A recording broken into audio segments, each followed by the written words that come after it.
Acara selanjutnya Mau'idhah Hasanah dan motivasi Qur'ani yang akan disampaikan oleh Abah Lukman. Kepada beliau kami haturkan.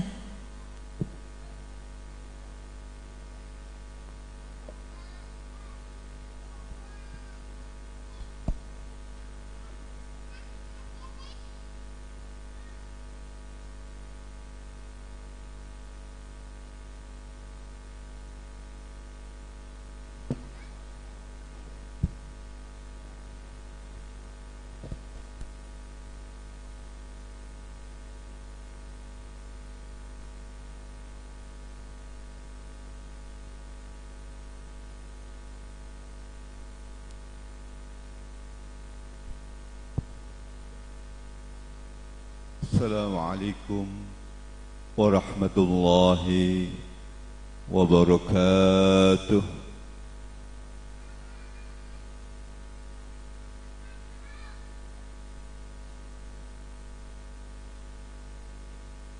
Al-Fatihah.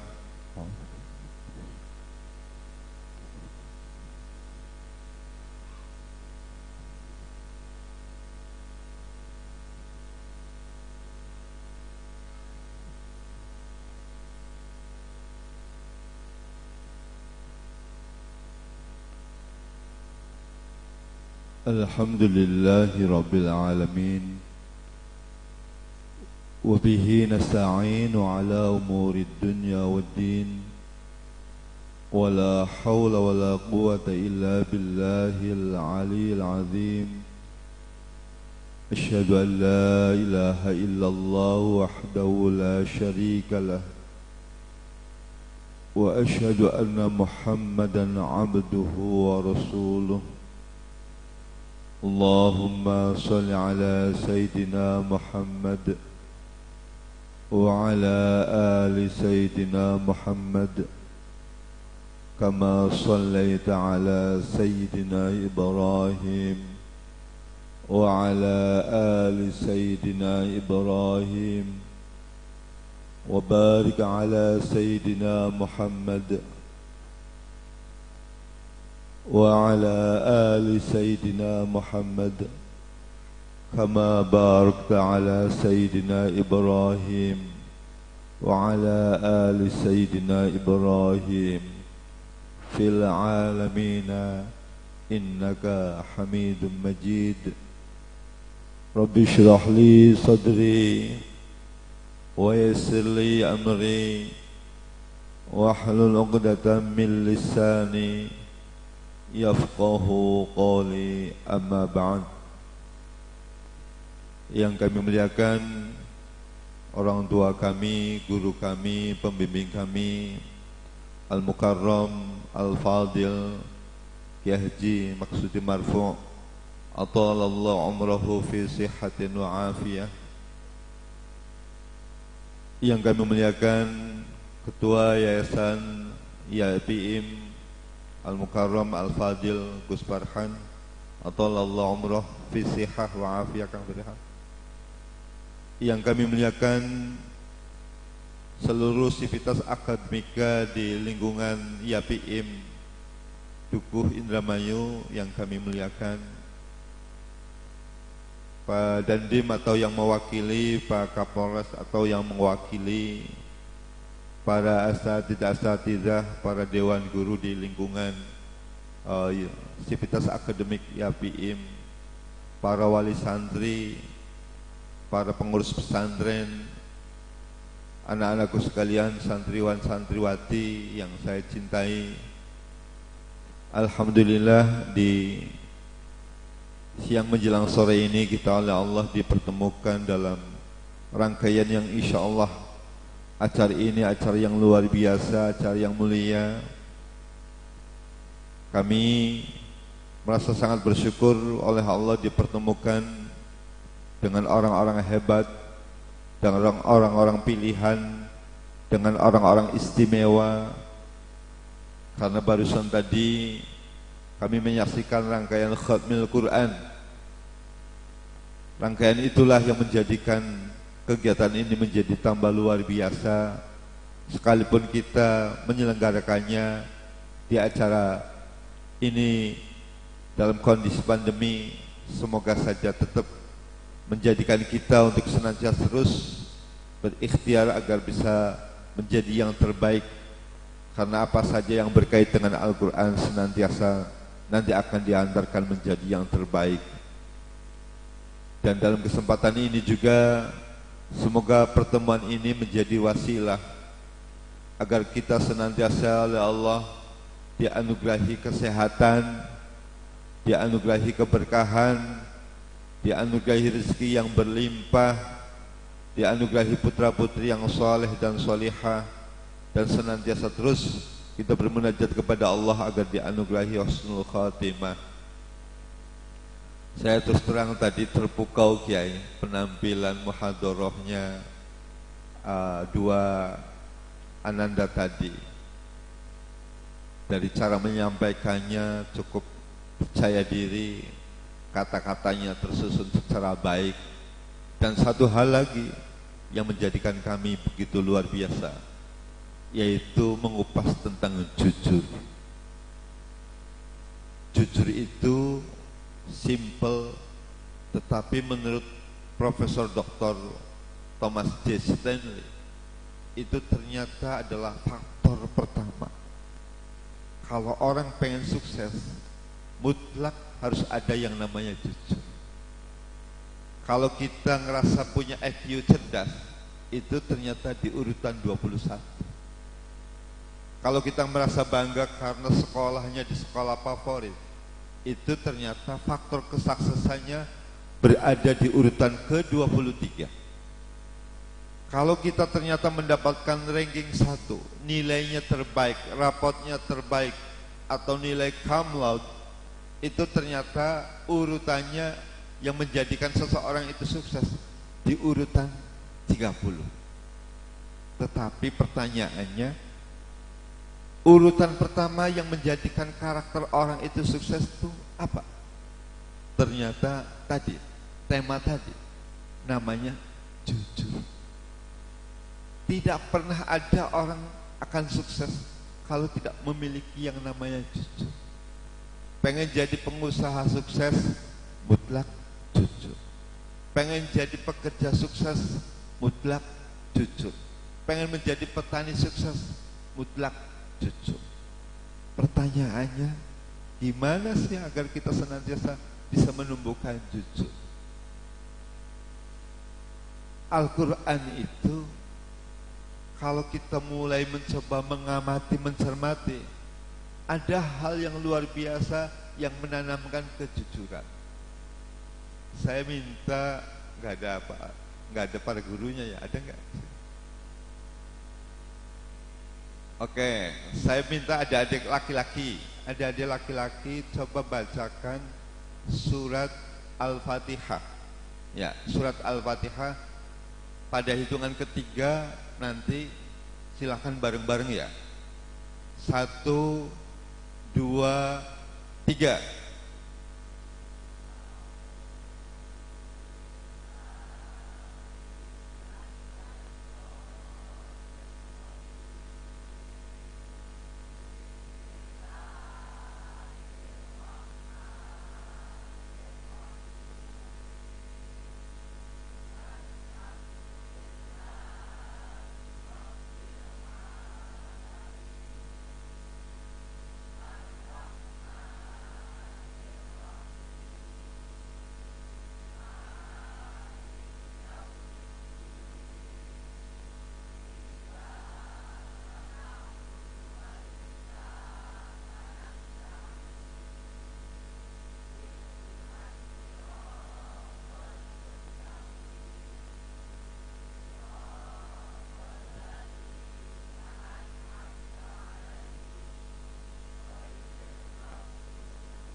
Ya, barusan ada yang laki-laki membacakan surat Al-Fatihah. Sekarang ada putri.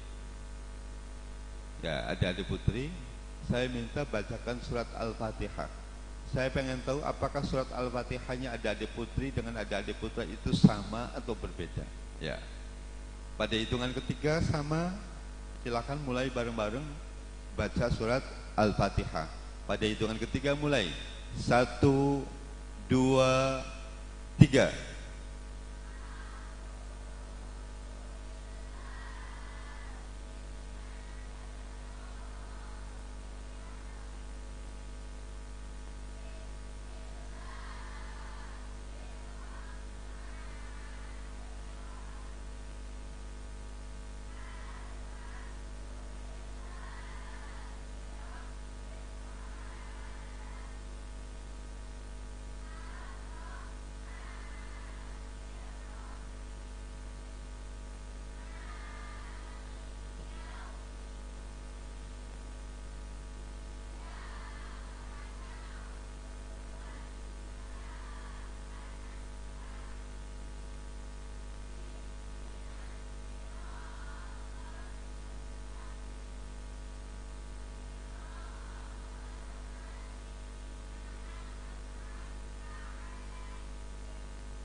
Ya.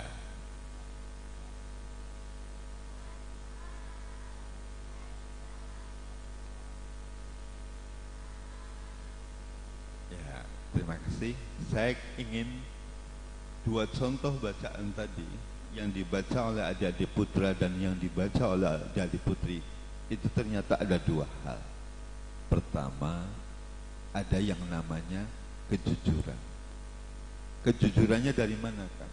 Kejujurannya ketika melihat di situ fathah dibaca fathah, ketika di situ melihat dhamma dibaca dhamma, ketika di situ melihat kasroh dibaca kasroh. Kenapa Bismillahirrahmanirrahim tidak dibaca Bismillihi saja? Atau kenapa juga tidak dibaca Busumuluhu saja? Inilah sebetulnya adik-adik senantiasa ketika terus sering berinteraksi dengan Al-Quran, ada karakter yang akan tertanam dalam diri. Karakter itu yang namanya jujur. Maka orang yang senantiasa baca Al-Qur'annya intan, dia sedikit demi sedikit ditempa dirinya, diinstal dirinya dengan kejujuran. Dan karena kejujuranlah menjadi unsur pertama, faktor pertama, kunci pertama kesuksesan menurut versinya Profesor Dr. Thomas J. Stanley. Yang kedua, yang dibaca adik-adik tadi, surat Al-Fatihah tadi, itu di samping ada kejujuran, ada kepatuhan. Adik-adik sekalian baca Bismillahirrahmanirrahim, itu sama dengan apa yang dibaca oleh para profesor. Gak bisa, saya kan profesor, masa bacaan saya sama anak-anak TK, gak mau lah, gengsi lah. Kalau anak-anak TK bacanya Bismillahirrahmanirrahim, saya karena kiai, maka saya pengennya bacanya beda, nggak mau sama bareng sama anak TK. Kalau bacanya sama dengan anak TK berarti kemampuan saya sama kayak anak TK. Tidak bisa. Mau profesor, mau dokter, mau kiai, mau wali sekalipun, tetap dia dituntut aspek hati. Tulisannya Bismillahirrahmanirrahim, maka siapapun yang baca tetap saja dia harus patuh. Bacanya Bismillahirrahmanirrahim. Maka bacaan Al-Quran surat Al-Fatihahnya adik-adik sekalian, itu sama nanti apa yang dibaca oleh para profesor, itu sama apa yang dibaca oleh para kiai, itu sama apa yang dibaca oleh siapapun. Kenapa? Karena dalam Al-Quran siapa saja yang intent baca akan tertanam karakter patuh. Dan tidak akan ada orang menjadi sukses kalau dia tidak patuh. Maka kenapa baginda Rasulullah 15 abad yang lalu memberikan satu ciri, satu tanda, siapakah yang akan menjadi yang terbaik? Ternyata kok indikatornya Al-Quran. Khairukum man ta'allamal Quran wa 'allama. Ngujinya dari mana, Kang? Kalau bisa menjadi yang terbaik itu kok indikatornya Al-Quran. Oke.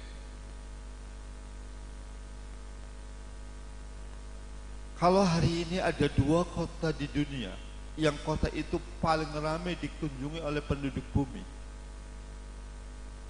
kota itu namanya Makkah dan Madinah. Kenapa kok jatuh pilihannya dua kota itu, kota Makkah dan Madinah? Karena di dua kota inilah Al-Quran diturunkan. Al-Quran pernah diturunkan di kota Mekah, dan Al-Quran juga pernah diturunkan di kota Madinah. Maka dua kota ini mendapatkan predikat sebagai Haramain, dua kota yang dimuliakan. Hanya di Madinah, hanya di Mekah dan di Madinah. Kenapa dua kota ini mendapatkan predikat dua kota yang dimuliakan? Karena dua kota inilah dulu pernah diturunkan Al-Quran. Kalau ada sebuah gua yang paling banyak dikunjungi penduduk bumi dari berbagai penjuru dunia, itu guanya namanya Gua Hiro. Kenapa bukan Gua Pamijahan yang ada di Tasik? Lebih sejuk, jalannya lebih mudah. Kenapa kok di Gua Hiro? Karena di Gua Hiro lah pertama kali ayat Al-Quran diturunkan. Kalau ada orang nanya, bulan apakah di antara 12 bulan yang disebut sebagai bulan yang terbaik, khairul ashhur, semua orang sepakat bahwa bulan yang terbaik adalah bulan Ramadan. Pertanyaannya, kenapa kok jatuh pilihannya di Ramadan?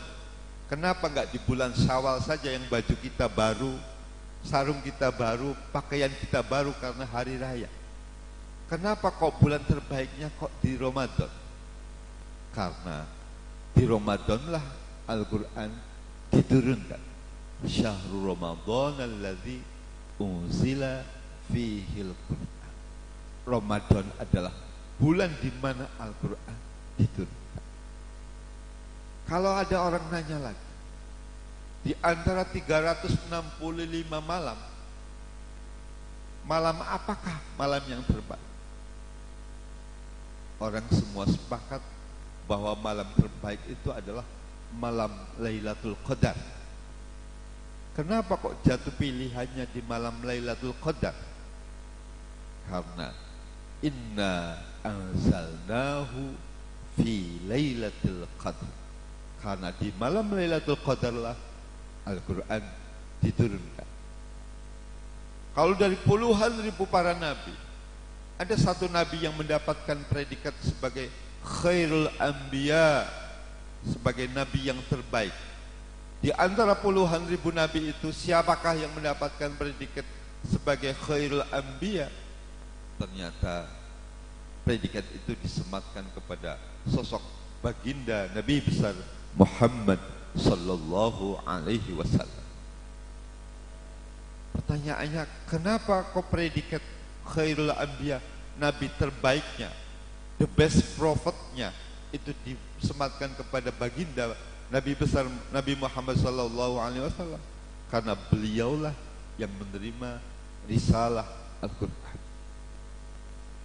Kalau ada yang nanya lagi, di antara jumlah para malaikat ada satu malaikat yang disebut sebagai malaikat yang terbaik, yang disebut juga Ruhul Amin. Siapa dia? Dia adalah malaikat Jibril. Kenapa kok predikatnya disematkan kepada malaikat Jibril? Karena beliaulah yang oleh Allah diamanahi untuk menurunkan wahyu Al-Quran. Jadi malaikat Jibril menjadi malaikat yang terbaik, indikatornya Quran. Nabi besar Nabi Muhammad sallallahu alaihi wasallam menjadi yang terbaik, indikatornya Quran. Ramadan menjadi bulan yang terbaik, indikatornya Quran. Lailatul Qadar menjadi malam terbaik, indikatornya Quran. Kota Mekah, Madinah menjadi kota yang dimuliakan atau yang disebut sebagai Haramain karena indikatornya Al-Quran. Dan Gua Hiro, gua yang paling dimuliakan di seluruh dunia, karena di Gua Hiro lah di situ diturunkannya Al-Quran. Pertanyaannya, siapakah manusia yang terbaik? Ternyata 15 abad yang lalu baginda Rasulullah sallallahu alaihi wasallam bahwa khairukum man ta'allamal Qur'an wa 'allamahu. Ternyata indikator menjadi yang terbaik itu indikatornya adalah Al-Qur'an. Yai, ketika awal corona saya ketemu dengan beberapa pengusaha. Saya sharing dengan pengusaha-pengusaha. Kata saya, semua orang ngadepin corona ini cemas, termasuk para pengusaha. Kata saya, ikhtiarnya gimana coba ngadepin corona ini agar senantiasa usahanya stabil, syukur-syukur nambah maju. Kata saya, kalau bisnis itu, hukum bisnis itu selalu rumusnya untung dan rugi. Di Al-Quran itu ada isyarat lafaz yang bagi saya luar biasa, yang menawarkan sebuah konsepsi bisnis untung dan untung. Namanya tijaratan lan tabur, perniagaan yang tiada merugi, bisnis tanpa merugi. Orang bisnis tanpa merugi itu pasti paling dinanti, karena siapapun kalau bisnis, ya kalau nggak rugi, kalau nggak untung rugi. Tetapi Al-Quran tidak, untung dan untung. Saya ngomong ke teman-teman pengusaha, Al-Quran ghina, la faqra ba'dahu wala ghinan dunahu. Kata saya, orang yang interaksinya dengan Al-Quran pasti kaya.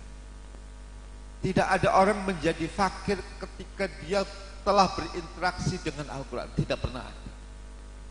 Dan tidak pernah ada juga orang disebut kaya kalau dia sama sekali tidak nyentuh Al-Quran.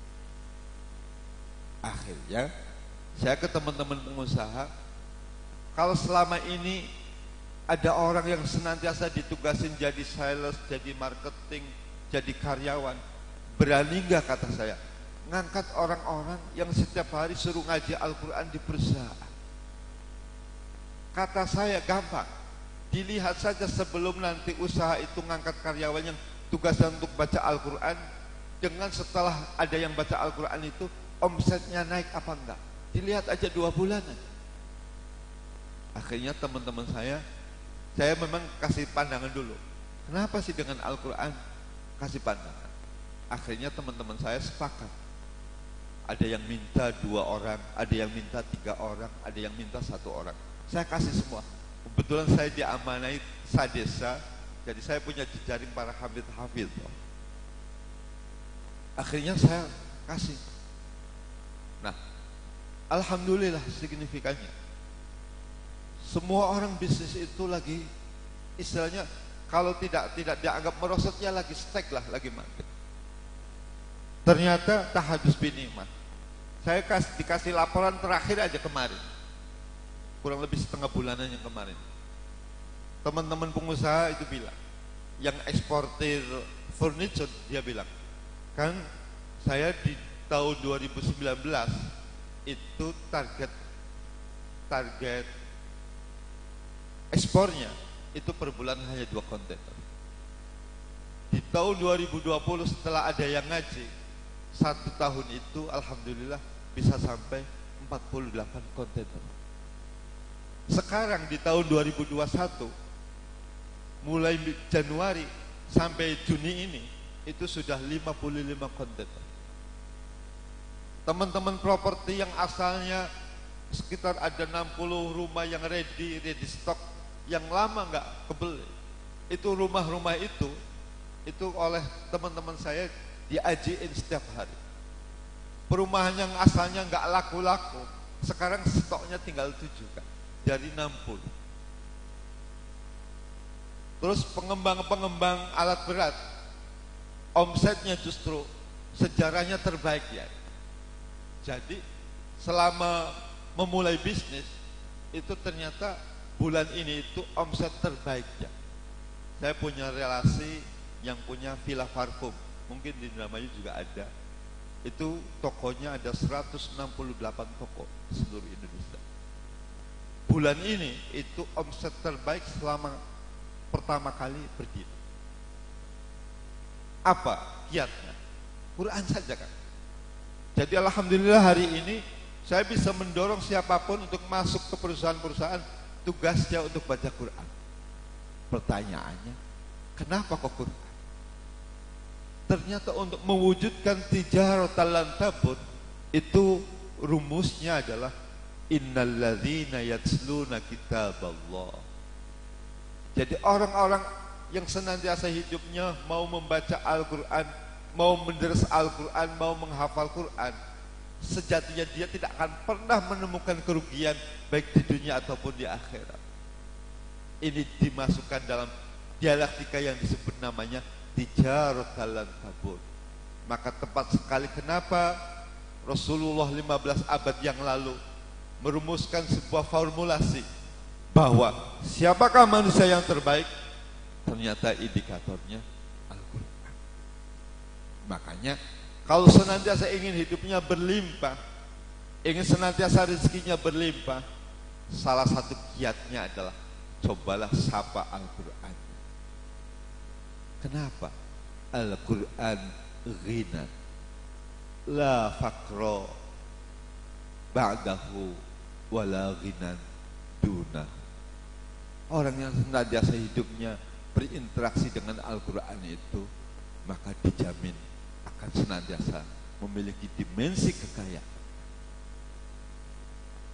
Kaya apanya? Pertama, kaya hatinya. Riset hari ini, orang yang senantiasa gelisah dalam hidupnya itu setelah ditreatment dengan senantiasa sering baca Al-Quran, ternyata memiliki dampak psikologis, dampak kejiwaan yang luar biasa. Dia hatinya jauh lebih tenang. Hati yang jauh lebih tenang itu mencerminkan hati yang kaya.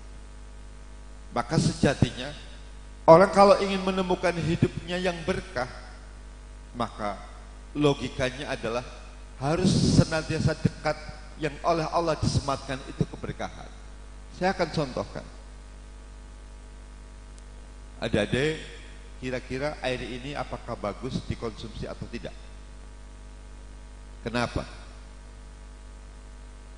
Kenapa? Karena bening. Karena aqua. Halal. Oh ya, bagus. Air ini baik dikonsumsi untuk tubuh kita karena di air ini mengandung namanya mineral. Jadi kebutuhan kita agar tidak tubuh kita dehidrasi, maka asupannya adalah mineral. Nah, salah satunya Allah menyematkan kandungan mineral itu ada di air. Maka apa saja yang dituangin air, maka di situ ada aspek mineralnya. Seandainya air ini saya tuangin dalam tubuh saya melalui diminum, maka berarti di tubuh saya ada kandungan mineralnya. Ketika air ini saya tuangkan di tumbuhan, maka kalau diriset di tumbuhan itu ada kandungan mineralnya. Ketika air ini dituangin di minumannya binatang, maka kalau diriset di situ pasti ada kandungan mineralnya. Maka Allah menyematkan kandungan mineral itu salah satunya disematkan di air. Nah, kalau Allah menyematkan rasa pedas di mana kan? Di cabai. Maka cabai di mana saja selalu ada namanya rasa pedasnya. Kalau Allah menyematkan rasa manis di mana kan? Di gula. Maka gula di mana saja, mau di Indramayu, mau di Jawa Timur, mau di Papua, ya manis. Kalau Allah menyematkan rasa asam di mana? Di buah asam. Asam di mana saja? Asam. Nah, pertanyaannya, kalau Allah menyematkan keberkahan di mana? Di Al-Quran. Wahada kitabun anzalnahu mubarak. Ini adalah Al-Quran yang telah kami turunkan dengan penuh keberkahan. Jadi kalau makanan minuman disematkan berbagai macam kandungan, ada yang karbohidratnya, ada yang proteinnya, ada yang vitaminnya, ada yang rasanya manis, ada yang rasanya asam, ada yang rasanya kecut, ada yang rasanya pahit, ada yang rasanya pedas, maka Allah juga menyematkan keberkahan. Dan itu di mana? Di Al-Quran. Maka siapapun yang menghendaki ingin hidupnya berkah, silakan dengan Al-Quran. Dan tidak akan pernah ada orang yang menemukan keberkahan yang dahsyat kalau dia tidak menyentuh Al-Quran. Kenapa? Karena Allah menyematkan keberkahannya di Al-Quran. Buktinya dari mana keberkahan itu? Belakangan ini, 2 tahunan ini di Jawa Barat itu ada program namanya Sadesa, 1 desa 1 habib.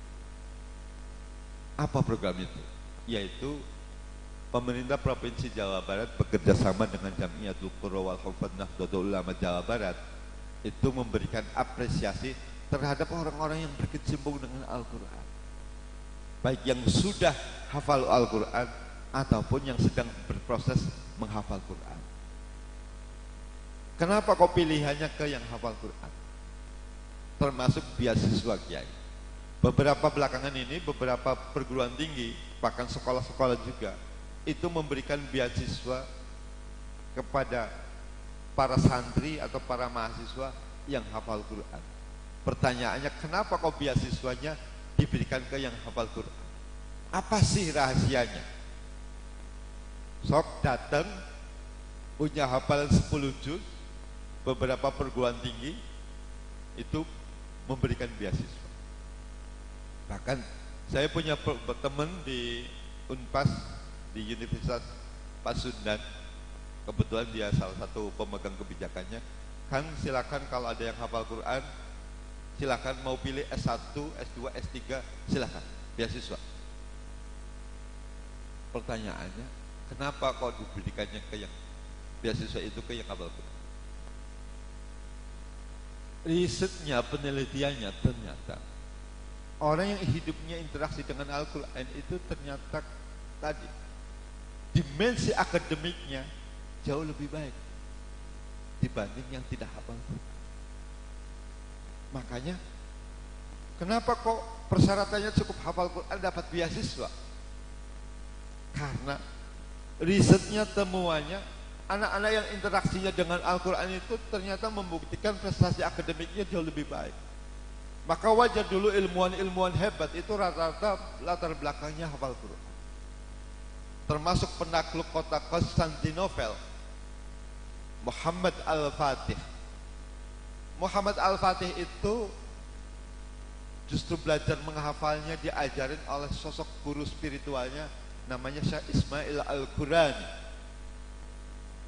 Di usia 25 ternyata Muhammad Al-Fatih mampu menaklukkan kota Konstantinopel. Usianya hanya 25. Tetapi di usia 9 tahun Muhammad Al-Fatih sudah hafal Quran. Dan oleh guru spiritualnya dibilangin, wahai nak, engkau adalah orang yang pernah diramalkan oleh baginda Rasulullah bahwa sebaik-baiknya pemimpin dan sebaik-baiknya pasukannya yang mampu menaklukkan kota Konstantinopel, dan itu adalah engkau.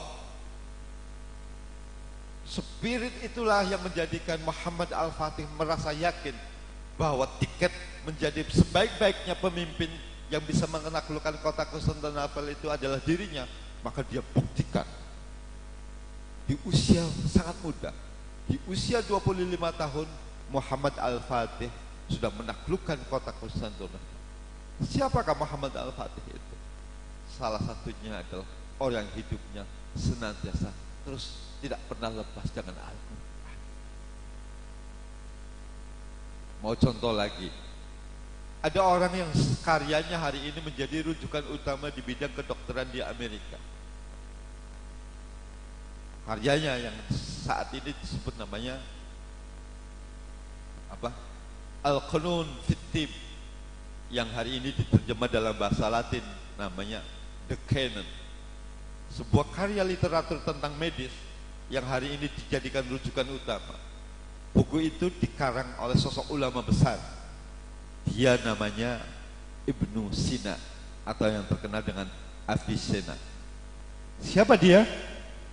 Dia adalah orang yang oleh Allah latar belakangnya sebagai Hafizul Quran. Jadi banyak tokoh-tokoh dunia yang menjadi luar biasa karena salah satunya adalah Al-Quran. Maka untuk anak-anakku sekalian, yuk terus bersyukur kalian oleh Allah dianugerahi bisa belajar Al-Quran.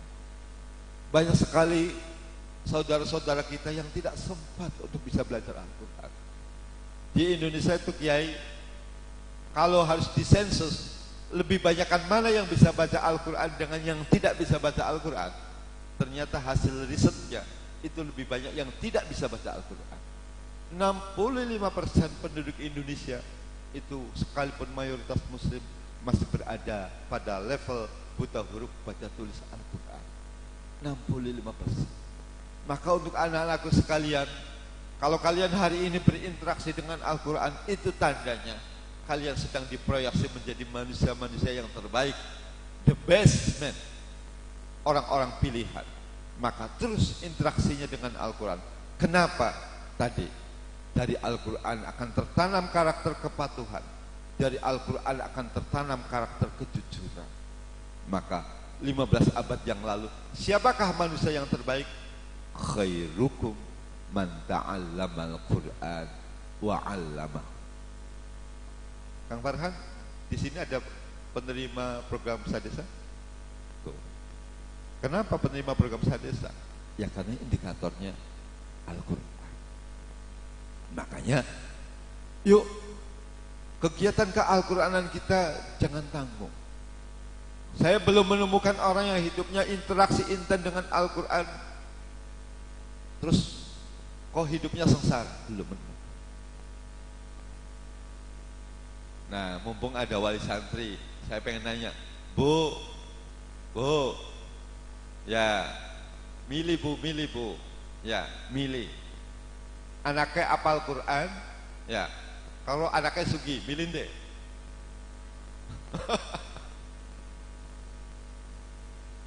milih. Ya pengennya si sugi apal Quran, ya pengen. Kenapa sih milih yang apal Quran? Al-Quran itu kayak kita dengan tetangga kan. Kalau kita dengan tetangga ngajak komunikasi, ngajak ngobrol, nyapa, terus kita kena musibah, kira-kira tetangga kita nolong apa enggak? Nolong enggak? Kita ini dengan tetangga baik, sering ngajak komunikasi, sering nyapa, sering ngobrol. Terus kita kena musibah, tetangga kita nolong enggak? Nolong. Nah sekarang ganti. Kalau kita dengan tetangga gak pernah nyapa, gak pernah ngajak komunikasi, terus kita kena musibah, kira-kira tetangga kita nolong apa enggak? Hah? Enggak. Nah, kelak siapakah yang akan mendapatkan pertolongan? Siapakah kelak yang akan mendapatkan syafaat? Yang ketika di dunianya sering menyapa Al-Quran, yang ketika di dunianya sering mengajak komunikasi Al-Quran. Jadi kalau di dunianya nggak pernah ngajak komunikasi dengan Al-Quran, begitu kita dulu kelak nanti butuh pertolongan, rasain dulu kata Quran. Kenapa? Karena ketika dulu di dunia ada Al-Quran, melengos, boro-boro disapa, boro-boro disentuh, melengos. Makanya syafi'an li ashabi, bahwa Al-Quran akan diberikan akan mensyafaat kepada siapa? Li ashabi, orang yang ketika di dunianya sering terus membuka Al-Quran. Maka kelak nanti akan ada anak yang oleh Allah dikasih fasilitas luar biasa, yang mengangkat derajat kedua orang tuanya, sekaligus memakaikan mahkota di atas kepala kedua orang tuanya, yang itu tidak pernah dilakukan ketika di dunia. Siapa dia? Anak-anak yang oleh Allah disebut sebagai Ahlul Quran. Ahlul Quran, Ahlullah. Ahlul Quran itu adalah orang-orang yang akan jadi kekasih Allah. Maka anak-anakku sekalian, kalau kalian hari ini terus intent dengan Al-Qurannya, dekat dengan Al-Qurannya, Al-Qurannya tidak lepas, kalian adalah orang-orang istimewa. Kenapa? Karena kalian dipilih menjadi kekasih-kekasih Allah. Tidak ada predikat yang lebih hebat di dunia ini kecuali seseorang itu bisa mendapatkan predikat sebagai Ahlullah, sebagai kekasih Allah. Maka yuk, sekalipun hari ini ada khatmul Quran, jangan betul-betul khatam terus Al-Qurannya ditutup, tapi ayo terus lanjutkan lagi belajar Al-Qur'annya. Kalau tadi kita belajar Al-Qur'annya baru binadar, yuk mulai sedikit demi sedikit kita bisa belajar ke tahfidnya, kita bisa belajar ke tilawahnya. Banyak sekali orang yang hidupnya berinteraksi dengan Al-Quran, insya Allah tidak akan pernah habis. Apa saja akan selalu muncul dari Al-Quran kalau kita menghendaki hidup kita ingin tambah berkah. Kenapa? Wahada kitabun anzalnahu mubarak. Ini adalah Al-Quran yang telah kami turunkan dengan penuh keberkahan. Maka contoh-contohnya sudah nyata. Pengen bukti apa lagi? Kalau ingin kaya, interaksinya dengan Al-Quran. Kalau ingin berkah, interaksinya dengan Al-Quran. Kalau ingin menjadi yang terbaik, interaksinya dengan Al-Quran. Kalau ingin sukses, interaksinya dengan Al-Quran. Maka yuk, Al-Qurannya jangan pernah dilepas. Al-Qurannya terus senantiasa dipegangi. Insya Allah kelak yang akan terus senantiasa memberikan syafaat kepada kita adalah orang yang senantiasa ketika di dunianya dia intan dengan Al-Quran, menyapa Al-Qurannya, mengajak komunikasi dengan Al-Quran. Kira-kira Kiai ngapunten, itu saja yang dapat kami sampaikan. Semoga melalui wasilah pertemuan ini kita kelak oleh Allah bisa dipertemukan bersama para ahlul Quran. Terima kasih. Jazakumullah ahsan jaza. Mohon maaf yang sebesar-besarnya apabila ada hal-hal yang kurang berkenan. Akhirnya Wallahul muwaffiq ila aqwamit thariq. Assalamualaikum warahmatullahi wabarakatuh.